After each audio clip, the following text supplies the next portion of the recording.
This is the combination I have been using for quite a while, just a tandem car trailer.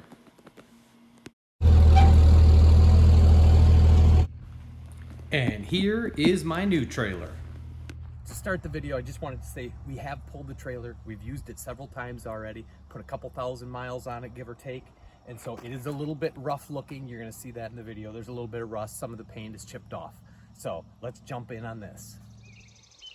So you may ask, why did I go from a tandem axle car trailer that could be used for lots of different vehicles down to something that is just purpose built for basically the Jeep? And I have two answers for that, or two reasons, I should say. One, I want it to be able to move the trailer around when I got it to the campground. So this trailer is light enough to when we get there where we're going, I can just pick it up and move it to wherever I need to go with it. If I want to push it off to the side, I don't have to keep it hooked up to the truck to move it. I could not do that with the tandem, just way too heavy. The second reason I did it is because I also wanted to be able to pull the trailer with my minivan for my garden tractor. Okay, so I'm just gonna quick walk you around. Much of it's just standard trailer stuff, jack, 2-inch ball coupler. See right here is the pivot point for the tilt mechanism. I went ahead and used 3/4 ton pickup rims for it, and they're the same bolt pattern as my truck. So I have the same size tires on my truck and the trailer, so I only need one spare. That was important. The fenders, that's another thing. I want it to be able to get in and out of the Jeep without damaging the fenders, and so I made them pretty heavy duty. The lighting on it, I used the exact same lights that I put on my camper when I did my camper build. So the lighting is the same as the camper. So if I need to have an extra bulb or something, that's not a big deal. Let's see, I went with aluminum down the center, and it is a little loud. I will say that. That part of it I'm not super happy with. It's a little rattly, but overall it works really good. It's steel diamond plate up the sides. Right, the trailer is in its tilted up position. I just added in these little legs just so that the trailer bottoms out on the ground. It doesn't put that extra flex on the trailer. While the trailer is up, let's show you the hydraulics. Okay, just a very inexpensive little hydraulic pump tank combo.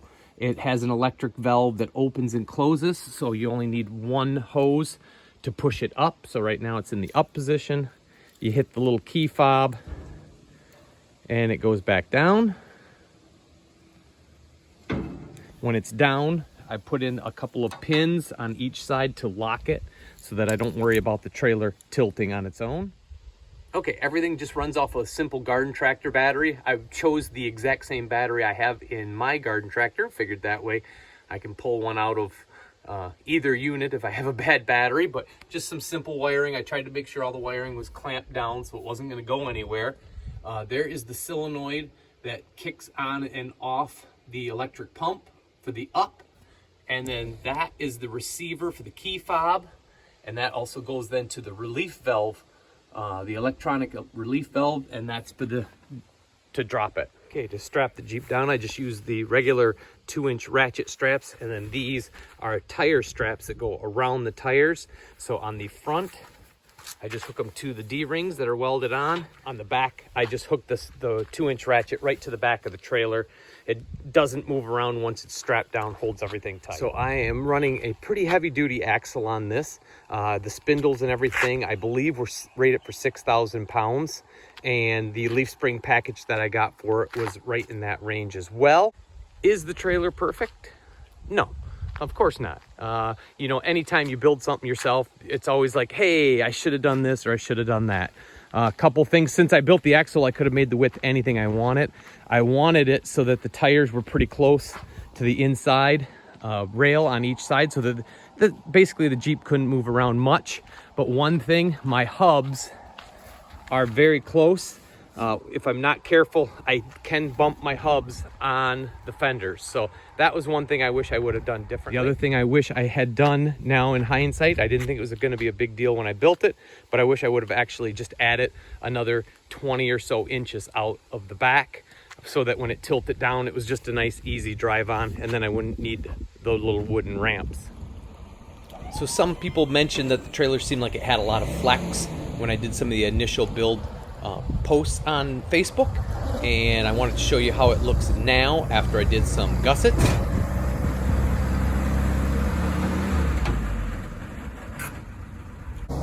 just wanted to show you the difference between my old trailer, how much flex that had. This is a manufactured trailer, and it definitely had a lot more flex.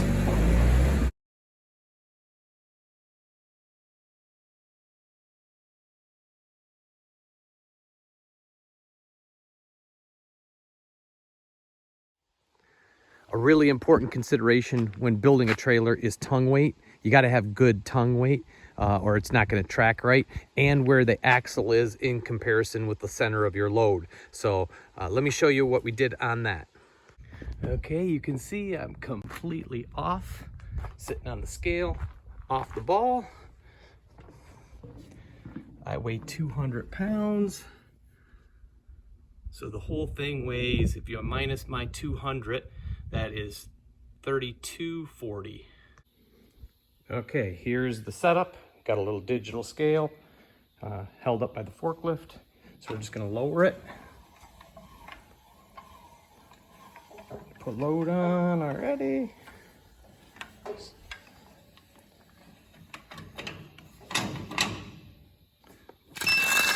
Block is out. 427 pounds.